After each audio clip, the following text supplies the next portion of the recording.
ABD Adalet Bakanlığı 5 kişiyi ABD'deki muhalifleri takip etmek, taciz etmek ve bu kişiler için casusluk yapmak gibi faaliyetler için Çin Komünist Partisi'ne yardım etmekle suçladı. Bakanlıktan yapılan yazıda açıklamada söz konusu 5 kişi siyasi görüşleri ve eylemleri Çin'i rahatsız eden ve ABD'de ikamet eden kişilere yönelik baskılara yardım etmekle suçlanıyor ifadesine yer verildi. ABD Dışişleri Bakanlığı Ned Price, ABD heyetinin Roma'da Çinli diplomatlarla görüşmesinde Rusya'ya uygulanan yaptırımların neden olduğu kayıpların Pekin yönetimi tarafından telafi edilmesi durumunda Çin'e ağır bedeller ödetileceğini Çin tarafına ilettiklerini söyledi. Üst düzey Çin heyetiyle bir araya gelme nedenlerinin iletişim kanallarını açık tutmak olduğunu belirten Price, bu muhtemelen dünyadaki en önemli ikili ilişkidir. Sorumlu bir ülke olarak ilişkilerimizi karakterize eden rekabetin çatışmaya dönüşmemesini sağlamakla yükümlüyüz, dedi.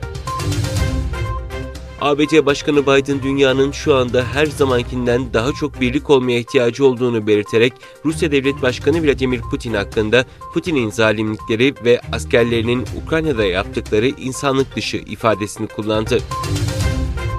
İngiltere Savunma Bakanı Ben Wallace, ülkesinin Polonya'ya Sky Sabre hava savunma sistemi ve 100 personel konuşlandıracağını açıkladı.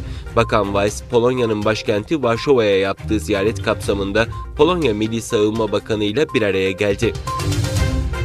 Çin mandıralı 4 sahil güvenlik gemisinin Doğu Çin denizindeki tartışmalı Senkaku adalarının etrafında Japonya karasularına girdiği bildirildi. Japonya sahil güvenliğinin bölgeyi terk etmeleri yönündeki uyarıları sonucu Çin'e ait gemiler bölgeden ayrıldı. Ukrayna Dışişleri Bakanı Dmitry Kuleba, Lviv'de Dışişleri Bakanı Mevlüt Çavuşoğlu ile Rusya-Ukrayna Savaşı'nı görüşmek üzere bir araya geldi.